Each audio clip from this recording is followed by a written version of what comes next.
respected dignitaries on the dais, and the special invitees,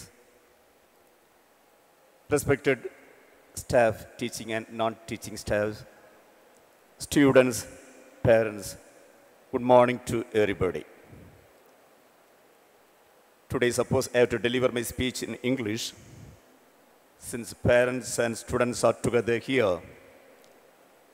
I take an excuse myself, and I'm going to speak with you in Tamil today. I start with the exercise. சரி, சின்ன ஒரு எக்ஸசைஸோட தொடங்கலான்னு நினைக்கிறேன் என்னுடைய உரையை. ஒரு 30 seconds எல்லாரும் கண்ணம் போடணும். நான் சொன்ன பிறகு ஒரு 30 செகண்ட்ஸ் எல்லாரும் கண்ணம் போடணும். சரியா? ஒபே பண்ணுவீங்கன்னு நினைக்கிறேன். எல்லாரும் கண்ணம் போடுங்க ப்ளீஸ். எல்லாரும் கண்ணம் போடுங்க. கண்ணம் மூடிட்டு இந்த அரங்கத்தில், இந்த ஹால் வெள்ளையாக என்ன பொருட்கள் இருக்கின்றது என்று கண்ணை மூடிவிட்டு எண்ணி பாருங்கள். நீங்கள் கண்ணை மூடிட்டு ப்ளீஸ் கண்ணை திறக்காதீங்க. இந்த ஹாலில், இந்த அரங்கத்தில் வெள்ளையாக எத்தனை பொருட்கள் இருக்கின்றன என்று கொஞ்ச நேரம் எண்ணி பாருங்கள். எத்தனை பொருட்களை உங்களால் நினைவு கூற முடிகின்றது? கண்ணை திறக்கலாம். சின்ன எக்ஸசைஸ் தான், கண்ணை திறக்கலாம். இப்போ நீங்கள் பார்த்தீங்கன்னா நிறைய எண்ணுவீங்க. நீங்கள் எத்தனை உங்களுடைய மனதில் எண்ணினீர்களோ அந்த எண்ணிக்கையை விட அதிகமான எண்ணிக்கையில் வெள்ளை நிறத்திலே பொருட்களை எண்ணுவீர்கள். டியூப்லைட் எல்லாம் வெள்ளை அங்கேயும் அணிச்சிருக்கோம். இங்கே இருக்கக்கூடிய ஃபேன் வெள்ளை, நிறைய பேர் போட்டிருக்க ஷர்ட் வெள்ளை. ஸோ இப்படி நிறைய பொருட்களை இப்பொழுது வெள்ளையாக பார்க்கின்றீர்கள். ஆனால் கண்ணை மூடிவிட்டு எண்ணிய பொழுது உங்களுடைய எண்ணிக்கையில் இந்த வெள்ளை எல்லாம் வரவில்லை. ஏன் வரல?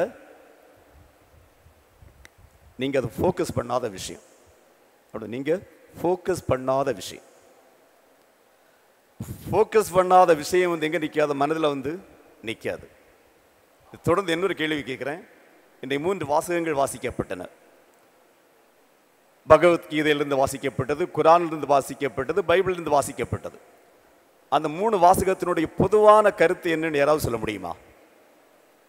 3 வாசகத்திலும் சொல்லப்பட்ட பொதுவான கருத்து, 3க்குலையும் ஒரு தொடர்பான கருத்து இருக்கின்றது. யாருக்காவது சொல்ல முடியுமா? சொல்ல முடியாது. ஏன்னா நீங்கள் என்ன பண்ணல?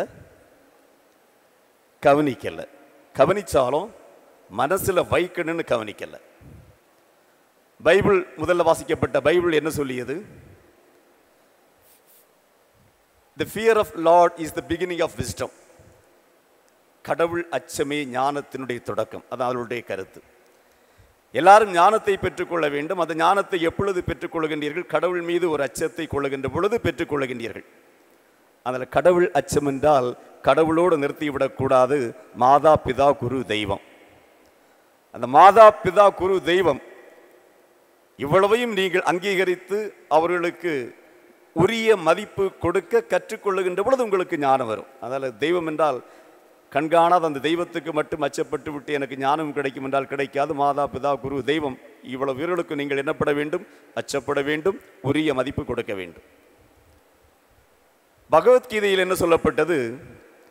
அறிவை பற்றி அழகாக விளக்குகின்றது. அது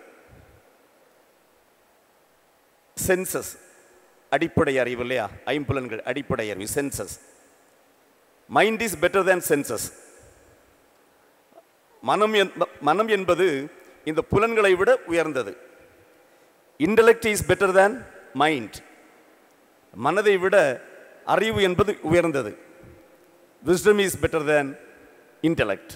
அதான் இன்றைய வாசிக்கப்பட்ட பகவத்கீதையில் சொல்லப்பட்ட செய்தி. குரானில் என்ன சொல்லப்பட்டது? Allah gives knowledge and wisdom. Allah எல்லாருக்கும் கொடுக்கிறார் knowledge and wisdom. But you should make yourself worthy. நீ கீழ்ப்படிதலோடு, ஒபீடியன்ஸோடு எப்பொழுது உன்னை தகுதியுடன் ஆக்கி கொள்ளுகின்றாயோ அப்பொழுது அதை பெற்றுக்கொள்ளுகின்றாய். அதனால் நீங்கள் கவனிக்கல, நான் கவனித்தேன், அவ்வளோதான். So if you focus on something, அப்படியே மனசுக்குள்ளே போட்டு வைக்க முடியும். அந்த ஃபோக்கஸ் இல்லைன்னா எல்லாம் out of focus. Photo out of ஃபோக்கஸ்ன்னு சொன்ன மாதிரி எல்லாம் பிளர், அதில் ஒன்றுமே இருக்காது. ஒரு பெரிய கனவோடு இங்கே வந்திருக்கின்றீர்கள். 2 பேருடைய கனவு, உங்களை அழைத்து வைத்திருக்கின்ற பெற்றோர்களுடைய கனவு, உங்களுடைய கனவு. இந்த கல்லூரியிலே இடம் கிடைக்க வேண்டும் என்று ஆசையோடு வந்திருக்கின்ற நிறைய மாணவர்கள் இருக்கின்றார்கள். என்னுடைய நண்பன் அல்லது நண்பி இங்கே படிப்பதால் நானும் இங்கே வர வேண்டும் என்று ஆசையோடு வந்திருக்கக்கூடியவர்கள் இருக்கின்றீர்கள். ஒரு சிலர் நிச்சயமாக வேறு இடங்களிலும் முயற்சி செய்திருக்கலாம், அதன் பிறகு இங்கே வந்திருக்கலாம். அப்படி வருகின்ற பொழுது ஒரு கனவு இருக்கின்றது. பெற்றோர்களுக்கெல்லாம் ஒரே கனவு தான், இல்லை, எல்லா பெற்றோர்களுக்கும் ஒரே கனவு. என்னுடைய மகனை மகளை இந்த கல்லூரியிலே நான் கொண்டு சேர்க்கின்றேன், 4 வருடங்களுக்கு பிறகு ஒரு வேலை வாய்ப்போடு வர வேண்டும், இல்லை, கேம்பஸ் செலெக்ஷனில் ஒரு வேலை வாய்ப்போடு வர வேண்டும். அந்த ஒரு simple dream of your parents, சின்ன ஒரு கனவு. அந்த கனவுக்காக அவர் உழைக்கின்றார். உங்கள் மேல் வைக்கப்பட்ட அந்த கனவை நிறைவேற்றுவதற்காக பெற்றோர்கள் உழைக்கின்றார்கள். எல்லா செலவையும் செய்கிறாங்க உங்களுக்காக. நெற்றி வியர்வை நிலத்தில் விழ உழைத்து, அல்லது பசி, அல்லது கடன் வாங்கி, அல்லது சொத்தை விற்று ஏதோ செய்தெடுத்து இந்த கனவை நிறைவேற்றுவதற்காக அவர்கள் உழைக்கின்றார்கள் பெற்றோர்கள். பிள்ளைகள் படிக்க வந்திருக்கின்றீர்கள். இந்த பிள்ளைகளுக்கு எல்லோருக்கும் ஒரே விதமான கனவா? நான் நம்ப மாட்டேன். இந்த மாணவர்களுக்கெல்லாம் கனவு என்பது ஒரே விதமான கனவா என்பது ஒரு கேள்விக்குறி. இந்த படிக்க வந்தவர்களிலேயே பலவிதமான கனவுகளோடு அல்லது புதுவிதமான கனவுகளை உருவாக்குகின்றவர்களாக நீங்கள் இருப்பீர்கள். அதில் எப்படிப்பட்ட கனவை உருவாக்குகின்றீர்கள்? உங்களுடைய வாழ்க்கை கனவு என்பது எப்படி உருவாக்குகின்றீர்கள் என்பது இந்த நாளிலே மிக மிக முக்கியமான ஒன்று. ஏன்னா அந்த கனவு தான் உங்களுடைய வாழ்வை நிர்ணயிக்கப் போவது. இந்த கல்லூரிக்கு வந்து ஒரு 2 மாதத்துக்கு பிறகு நிறைய மாணவர்களுக்கு ஒரு ஏமாற்றம் இருக்கும். இன்றைக்கு பிரின்சிபால் பேசும்போதே சொன்னாங்க, 12ஆம் வகுப்பு முடிச்சிங்க, அந்த 12ஆம் வகுப்பு உங்களுக்கு ஒரு வாய்ப்பை கொடுத்து அதுக்கு அடுத்தது என்ன படிக்க வேண்டும் என்று செலக்ட் பண்ணுறதுக்கு ஒரு வாய்ப்பு தான் 12ஆம் வகுப்பு உங்களுக்கு கொடுத்தது. ஆனால் வாழ்க்கையை நிர்ணயிக்க போவது இல்லையா? ஒரு நல்ல ஒரு வேலையோடு வாழ்க்கையை செட்டில் பண்ணுறேன் இல்லையா? அந்த செட்டில் பண்ணுறதை பற்றி முடிவு செய்கிறது இந்த படிப்பு. அப்போ எங்கே ஏமாற்றப்பட்டோம் என்று உணர்வீர்கள்? 10ஆம் வகுப்புலையும் இப்படி தான் சொன்னாங்க, இந்த 10ஆம் வகுப்பு மட்டும் நல்லா படிச்சிரு, இனிமேல் நீ ஃப்ரீயாக ஜாலியாக இருப்ப. 11, 12 முன்னாடி 11ஆவது கொஞ்சம் ஃப்ரீயாக இருந்துச்சு, அதையும் இப்போ கவர்மெண்ட் எக்ஸாம் ஆக்கிட்டாங்க. 11லையும் 12லையும் தொடர்ந்து சொன்னாங்க, இதை மட்டும் நல்லா படிச்சிரு, அதுக்கு பிறகு நீ சந்தோஷமாக ஜாலியாக இருக்கலாம். கல்லூரிக்கு வரக்கூடிய நிறைய பேர் அதில் ஜாலியாக இருக்கலாம், அப்படி தான் வருவாங்க. அது கடந்த காலங்களில் 12ஆம் வகுப்பில் அப்பா நல்ல மார்க் வாங்கிட்டு எப்படியோ ஒரு கல்லூரியில் இடம் பிடித்து விட்டு நீ ஜாலி. இங்கே ஜாலி அப்படி கிடையாது. நிஜத்தை முதல்ல புரிஞ்சுக்கணும். இது ஜாலி லைஃப் கிடையாது. அப்படி ஜாலியாக இருக்க வேண்டும் என்று நினைத்தால் ஒரு 4 வருஷத்துக்கு பிறகு மண்ணொட்ட வேண்டியதான் வரும். ஆனால் உங்களுடைய கனவை சரி செய்து கொள்ள வேண்டும். உங்களுடைய கனவு என்ன என்பதை இப்பொழுது நீங்கள் சரியாக நிர்ணயித்துக் கொள்ள வேண்டும். அப்படி நிர்ணயித்து இதில் இறங்கினால்தான், இந்த கல்வியிலே நீங்கள் இறங்கினால்தான் எண்ணியதை அடைவதற்கு முடியும். அதில் சரியான கனவுகளை நீங்கள் ஏற்படுத்தி கொள்ள வேண்டும். நிச்சயமாக இந்த 4 ஆண்டுகள் உங்களுக்கு அப்படி ஜாலியாக இருக்க போவது ஒன்று அல்ல. எல்லாரும் நெருக்கடி கொடுப்பாங்க. பெற்றோர்களும் சொல்லுவாங்க படி படி படின்னு சொல்லுவாங்க. இங்கே வந்த ஆசிரியர்கள் சொல்லுவாங்க படி படி படின்னு சொல்லுவாங்க. எல்லாரும் படி படின்னு அந்த நெருக்கடி உங்களுக்கு கொடுக்கத்தான் போகின்றார்கள். அதை உங்களால் ஏற்றுக்கொள்ள முடிய வேண்டும். அதற்கு வருகின்றவர்கள் என்ன நினைக்கலாம்? இந்த கல்விக்கூடத்தை ஒரு ஆலயமாக நினைக்கலாம். இன்றைக்கு இந்த நிகழ்வுகளை எல்லாம் பார்க்கும்போது உண்மையிலே தொடக்கத்திலிருந்து அந்த நிகழ்வுகளை பார்க்கும்போது I was so much excited. Inaugural function போடலை, இனாகுரல் செர்மனி. எந்த ஒரு நிகழ்வும் எவ்வளவு செர்மனி இருக்கின்றதோ அந்த அளவிற்கு அது அழகாக இருக்கும். சரியாக 9:30 மணிக்கு பிரின்சிபால், கரஸ்பாண்டன்ட், வைஸ் பிரின்சிபால் எல்லாரும் வந்து வாசலில் நிற்கிறாங்க வருகின்ற டிக்னிட்டரிஸ் வரவேற்பதற்காக. அந்த நேரத்திலே மாணவர்கள் எல்லாம் நல்ல யூனிஃபார்மோடு நீட்டாக ட்ரெஸ் பண்ணி வரிசையாக நிற்கிறாங்க.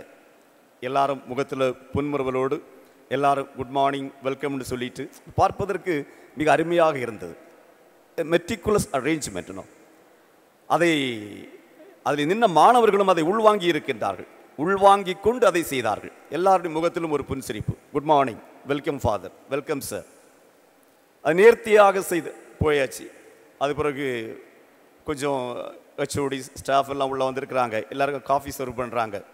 முடிச்சுட்டு திருப்பி வர்றோம். திரும்பி வருகின்ற பொழுது என்சிசி மாணவர்கள் நினைக்கிறேன் இல்லையா, சல்யூட் அடித்து அருமையான ஒரு வரவேற்பு. Really it is a ceremony, it's not a function. அருமையாக அழைத்து வந்து இந்த அறையில் வந்த பிறகு beautiful song, prayer song, very melodious. Very angelic. அருமையான ஒரு பாடல், அருமையான ஒரு நடனம். எல்லாம் பார்க்கின்ற பொழுது இன்றைக்கு வந்திருக்கின்ற டாக்டர் PC முருகன் அவர்கள் சொல்லுகின்ற பொழுது, நான் இந்த கல்லூரியினுடைய மாணவன், இந்த கல்லூரியிலே ஒரு பேராசிரியராக பணியாற்றியவன், ஒரு பெருமையாக செல்லுகின்ற பொழுது இந்த நிகழ்ச்சிகளை எல்லாம் பார்க்கின்ற பொழுது இன்னும் நமக்கு பெருமையாக இருக்குது. அப்போ எப்படிப்பட்ட கனவை நீங்கள் உருவாக்கி கொள்வதற்கு வேண்டும்? இதை ஒரு கோயில், இங்கு உங்களுக்கு கற்றுத்தருகின்ற ஆசிரியர்கள் எல்லாம் சம்மனசு போன்றவர்கள், உங்களுக்காக உங்களுக்கு துணை செய்வதற்காக இருக்கின்றவர்கள் என்கின்ற ஒரு உணர்வை உங்களுக்குள்ளே ஏற்படுத்தி கொள்ளலாம். இது ஒரு சிறை. இங்கே இருக்கின்ற ஆசிரியர்கள் எல்லாம் காவலர்கள், எதையும் செய்ய விட மாட்டாங்க, எதையும் பேச விட மாட்டாங்க, விருப்பம் போல இருக்க விட மாட்டாங்க.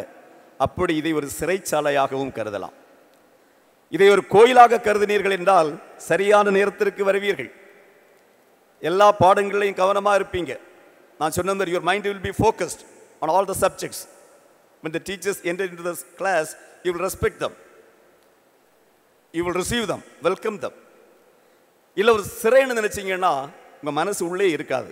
சிறையில் இருக்கின்றவர்களுடைய மனசு ஒரு நாளும் இந்த சிறைச்சாலைக்குள்ளே இருக்காது, வெளியே தான் இருக்கும். உங்கள் மனசு இங்கே இருக்காது. எப்படா வெளியே ஓடலாம். இந்த சின்ன பிள்ளைங்க யூகேஜி எல்கேஜியில் கொண்டு விட்டாச்சுன்னா அம்மா அப்பா சாயங்காலம் கூட்டிகிட்டு போகிறதுக்கு எப்போ வருவாங்கன்னு காத்திருக்கிற அப்படி ஒரு மனநிலை. இது ஒரு சிறை என்று நினைத்தீர்கள் என்றால் உங்களுடைய கனவு தவறான கனவு. உங்களுடைய கனவை சரி செய்து கொள்ளுங்கள். எந்த கல்விக்கூடம் உங்களுக்கு ஆலயமாக இருக்க வேண்டும். எத்தனையோ ஆயிரம் சிறப்பான மாணவர்களை உயர்ந்தவர்களாக உருவாக்கி விட்ட ஒரு ஆலயம் இது. இங்கே பணிபுரிகின்ற ஆசிரியர்கள், அலுவலக பணியாளர்கள் எல்லாரும் உங்களுக்கு உதவி செய்வதற்காக இருக்கின்றார்கள். 306 பணியாளர்கள், ஆசிரியர்களும், டீச்சிங் அண்ட் நான் டீச்சிங் ஸ்டாஃப், அதற்கு மேல் எக்ஸ்ட்ரா கரிக்குலர் ஆக்டிவிட்டீஸ், அதற்காக உங்களுக்கு கற்றுத்தருவதற்காக இருக்கக்கூடிய இப்படி எத்தனை ஆயிரம் பேர் உங்களுக்காக பங்கேற்பு செய்கின்றார்கள். உங்களுடைய வாழ்க்கையில் பங்கேற்பாளர்களாக இருக்கக்கூடியவர்கள் நிறைய பேர். அப்போ அதுக்கு நீங்கள் என்ன பண்ணணும்? ஒத்துழைக்க வேண்டும். ஒரு சிறு கதை எப்போதும் ஞாபகத்தில் நிற்கும் இல்லையா? நேற்றைக்கு தான் அந்த கதையை வாசித்தேன். ஒரு காட்டுக்கோழி, காட்டிலே ஒரு காட்டுக்கோழி மீந்து கொண்டு இருக்கின்றது. ஜாலியாக தனியாக நின்று சேவல் கோழின்னா அது கொஞ்சம் கம்பீரமாக நிற்கும் இல்லையா? அதனுடைய வால், கொண்டை, அதனுடைய சத்தம் கொஞ்சம் கம்பீரமாக நிற்கும். சேவல் கோழி அழகான கலர் இல்லையா, மல்டி கலர்.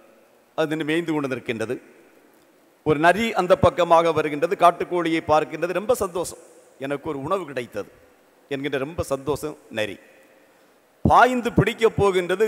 கோழி டப்புன்னு பறந்து மேலே போய் ஒரு கிளை, மரத்தினுடைய கிளையிலே போய் உட்கார்ந்து கொண்டது. நரிக்கு ஏமாற்றம். நல்ல ஒரு உணவு கிடைத்தது என்று வந்தோம், கிடைக்கவில்லை, ஏமாற்றம். நரி சொல்லுகின்றது, நீ என்னை பார்த்து பயந்து விட்டாய். என்ன உன்னை சொல்லி கொடுத்துருக்குறாங்க, நரி என்றால் கோழி பிடிக்கும் என்று சொல்லி கொடுத்துருக்குறாங்க.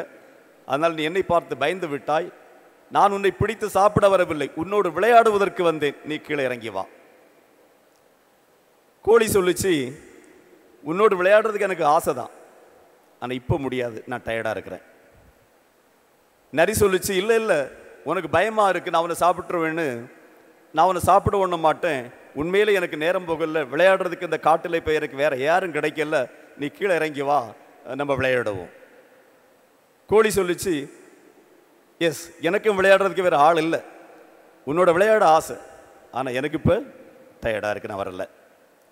மீண்டும் நரி சொல்லி, நீ எவ்வளோ அழகாக இருக்க, எவ்வளோ பலமாக இருக்கிற, எவ்வளோ தூரம் உன்னால் பறக்க முடியுது, நிச்சயமாக நான் ஒன்று சாப்பிட மாட்டேன், என்னை நம்பி நீ வரலாம், கீழே வா. சேவல் சொல்லியது, ஆமாம்மா, உண்மையிலே நான் பலசாலி, பறந்து போயிடலாம் முடியும், எனக்கு அந்த ஆற்றல் எல்லாம் இருக்கின்றது, ஆனால் நான் இப்போ வரல, ஏன்னா நான் டயர்டாக இருக்கிறேன். அந்த நரி மீண்டும் ஒரு கதை சொல்லியது. நேற்றைக்கு ஒரு மீட்டிங் நடந்து தெரியுமா? கடவுள் ஒரு மீட்டிங் போட்டிருந்தார். இல்லை எனக்கு தெரியாது, நான் அந்த மீட்டிங் வரல.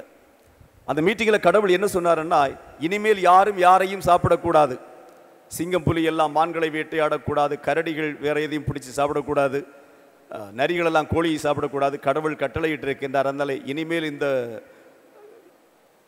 இந்த இடத்திலே, இந்த மலையிலே யாரும் யாரையும் பிடித்து சாப்பிட மாட்டார்கள், கடவுள் கட்டளையிட்டு இருக்கின்றார், நீ பயப்படாது, கீழவா. நான் அந்த மீட்டிங் வரல, கடவுள் என்ன சொன்னார்னு எனக்கு தெரியாது, கடவுள் சொன்னது சரியாக இருந்தாலும் பரவாயில்ல, நான் இப்போ டயர்டாக இருக்கிறேன், வரமாட்டேன். கடவுள் சொன்னதையெல்லாம் நாங்கள் கட்டாயமாக கடைபிடிச்சாகணும். கடவுள் சொன்னதை மீற முடியுமா? முடியாது. அதை சொன்ன பிறகு நீ வரமாட்டேங்கிற, நீ என்ன நம்ப மாட்டேங்கிற, கடவுளுடைய கட்டளைகளை நாங்கள் கரெக்டாக கடைபிடிக்கிற, நீ கீழே வா. கடவுள் சொன்னது சரி, கடவுள் சொன்னதையெல்லாம் நம்புகிறேன், ஆனால் நான் டயர்டாக இருக்கிறேன், நான் இப்போ விளையாட வரல, கொஞ்சம் பின்னாடி திரும்பி பாரு, அங்கே ஒரு புலி நிற்குது, கடவுள் சொல்லியிருக்காருல்ல, இனி யாரும் இங்கே யாரையும் பிடிச்சி சாப்பிட மாட்டாங்க, நீ அந்த புலிக்கு கூட போய் விளையாடு. நரி எடுத்தது ஓட்டம் இல்லையா, புலிக்க கையில் கிடச்சா அதனுடைய பாடு. ஸோ இந்த கதையை போய் என் மாணவர்களுக்கு நான் உங்களுக்கு சொல்லுகின்றேன். இந்த கதையை உங்களுக்கு சொல்கிறது ஒரு அர்த்தம் வேணும் இல்லையா, எதுக்காக இந்த கதையை போய் நான் உங்களுக்கு சொல்லணும்? ஸோ பொதுவாக சொல்லுவாங்க, common sense is not very common. எல்லாருக்கும் என்ன வேணும்? காமன் சென்ஸ் வேணும். But common sense is not very common. நிறைய பேருக்கு காமன் சென்ஸ் ஒழுங்காக வேலை செய்யாது. ஆனால் இந்த கோழிக்கு நல்லா வேலை செய்யுது காமன் சென்ஸ். நரி புத்தின்னா இதுதான், அது இதைத்தான் பண்ணோம். அதில் அது எவ்வளவு ஏமாத்தினாலும் நாம் கீழே இறங்கக்கூடாது என்கிறதுல ரொம்ப தெளிவாக இருந்துச்சு. அதனால் அந்த காமன் சென்ஸ் அந்த நரிக்கு நன்றாகவே வேலை செய்தது. நிறைய மாணவர்கள் இந்த காமன் சென்ஸ் தவறி போகும். சொல்ல, நீ அழகாக இருக்கிற, உன் குரல் அழகாக இருக்குன்னா மயங்கி போய் காதல் வலையில் விழுந்து மாணவ பருவத்தை தொலைத்தவர்கள் நிறைய பேர் இருக்கிறாங்க இல்லையா. காமன் சென்ஸ் வேலை செய்யாமல் போயிடுது. சில வார்த்தைகள் மயக்கத்திலேயே காமன் சென்ஸ் வேலை செய்யாமல் போயிடுது. அந்த கோழிக்கு காமன் சென்ஸ் நல்லா வேலை செய்யுது. அதே போல் பெர்சிவியரன்ஸ், தான் எந்த ஒரு முடிவை எடுத்தோமோ அந்த முடிவிலை துணிந்து நிற்கின்ற தன்மை. அது எவ்வளோ ஏமாத்தினாலும் சரி, கடவுளை சொல்லி ஏமாத்தினாலும் சரி, அல்ல என்னுடைய திறமைகளை சொல்லி ஏமாத்தினாலும் சரி, இந்த வலையில் நான் விழமாட்டேன் என்று துணிந்து தொடர்ந்து துணிந்து நிற்கின்ற ஒரு ஆற்றல்.